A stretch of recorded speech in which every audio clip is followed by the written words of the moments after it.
Hello everyone, कैसे हैं आप सब लोग। तो जैसा कि आप सबको याद हो, पिछले वीडियो में हमने बात की थी अलग अलग फैक्टर्स की जो हमारे हेल्थ को अल्टर करते हैं, जिनमें से कुछ थे हमारे जीन्स, हमारा लाइफस्टाइल, हमारा डाइट, हमारा डेली एक्टिविटी, हम फिजिकल एक्सर्शन करते हैं नहीं करते हैं, हमारी इमोशनल एंड मेंटल वेलबींग। तो इन सब के कॉम्बिनेशन से हमारी हेल्थ डिसाइड हो रही है। तो अब हम आगे देखना चाहेंगे कि हम इनको रिकॉग्नाइज कैसे करें एंड इनको हम ट्रीट कैसे कर सकते हैं, कौन से वेज हैं जिनसे हम इनके अंदर ऑल्ट्रेशन कर सकते हैं। सबसे पहली बात तो आप ये समझने की कोशिश करें कि जो आपकी हेल्थ है वो अभी तक की आपकी जो थ्रू आउट लाइफ रही है उसका एक रिजल्ट है। जैसे कि अगर आप किसी बंदे के अंदर देखेंगे कि बहुत ज़्यादा उसने बचपन से अब तक बहुत carbohydrate and fatty food rich diet उसने कंज्यूम की है, तो आप उसकी बॉडी में फैट डिपोजिशन ज़्यादा देखेंगे, ओबेसिटी के चांसेस ज़्यादा देखेंगे एंड लाइफस्टाइल डिसऑर्डर्स के चांसेस ज़्यादा देखेंगे।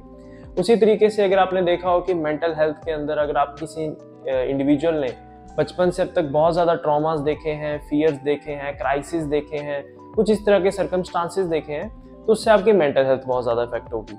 एंड यहाँ तक नहीं कि आपकी मेंटल हेल्थ का जो इम्पैक्ट है वो आपकी फिजिकल हेल्थ पे भी आता है, बिकॉज उससे आपकी बॉडी के हार्मोन लेवल्स जो है वो ऑल्ट्रेशन होती है। एंड आजकल बहुत कॉमन प्रॉब्लम जो आप लोगों ने देखी हो, पीसीओएस, वो वन ऑफ द प्रॉब्लम्स है जो हमारा स्ट्रेस के कारण आ सकता है। तो उसमें बहुत चीज़ें हैं जो हम अपनी लाइफ में ऑल्टर कर सकते हैं जिससे हमारी डिजीज रिवर्ट हो सकती है। सबसे इंपॉर्टेंट चीज़ लेकिन इसमें यह है कि हमें रिकॉग्नाइज करना है कि हमारी हेल्थ किस चीज़ों से खराब हो रही है।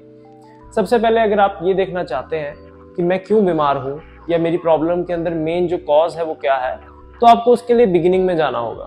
बिगिनिंग से मेरा मतलब है, मान लीजिए किसी इंसान को कोई प्रॉब्लम 2019 में डेवलप हुई है, तो आपको देखना होगा कि 2019 के राउंड ऐसे कौन से लाइफ के सर्कमस्टांसेस थे, ऐसा लाइफस्टाइल था, ऐसा डाइट था, ऐसे कौन से चेंजेस उस इंडिविजुअल ने किए हैं जिसके कारण वो सिक हो गया है। तो अगर आप उसको रिकॉग्नाइज कर सकते हैं, जैसे कि मैं आपको कुछ एग्जांपल के तौर पर बताऊं, किसी इंडिविजुअल ने उस टाइम पे फाइनेंशियल क्राइसिस देखे हैं बहुत ज़्यादा, या आप देखें कि उसका कोई he is gone through some breakup और समथिंग, तो उससे उसने जो है प्रोलॉन्ग्ड एक नेगेटिव इमोशन का इम्पैक्ट उसने लिया है 2 मंथ्स 3 मंथ्स, चाहे वो ग्रीफ हो, चाहे वो सैडनेस हो, चाहे वो फियर हो।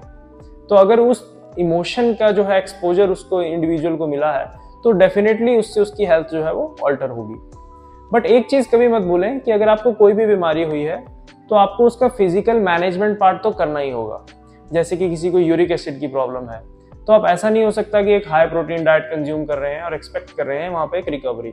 उसी तरह से अगर किसी को अल्कोहलिक फैटी लिवर डिजीज है, उस स्टेज में आप हाई अल्कोहल कंजम्पशन नहीं कर सकते हैं। तो आपको इन फैक्टर्स को रिकॉग्नाइज करना होगा, एक इनका लिस्ट बनाना होगा कि आपने किन किन चीज़ों के थ्रू आप गए हैं, आपका लाइफस्टाइल कैसा रहा है, आप किन इमोशंस के थ्रू गए हैं, ताकि आप उनको करेक्ट कर सकें। अब अलग अलग कॉजेज को करेक्ट करने के अलग अलग तरीके हैं।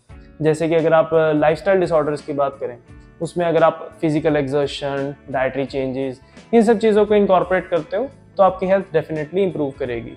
जैसे आजकल आप लोगों ने देखा हो, योगा एक ऐसी चीज़ है, या जिम्स ऐसी चीज़ है, रनिंग, एंड एट जो मिनिमम बेयर मिनिमम आप लोग कर सकते हैं दैट इज़ वॉकिंग। इन चीज़ों को करते हैं, आप अपनी डाइट में से शुगर कट डाउन करते हैं, आप अपनी डाइट में से अल्कोहल कट डाउन करते हैं, सिगरेट्स कट डाउन करते हैं, तो ये चीज़ें आपको डेफिनेटली अलग अलग डिजीज़ में हेल्प कर सकती हैं।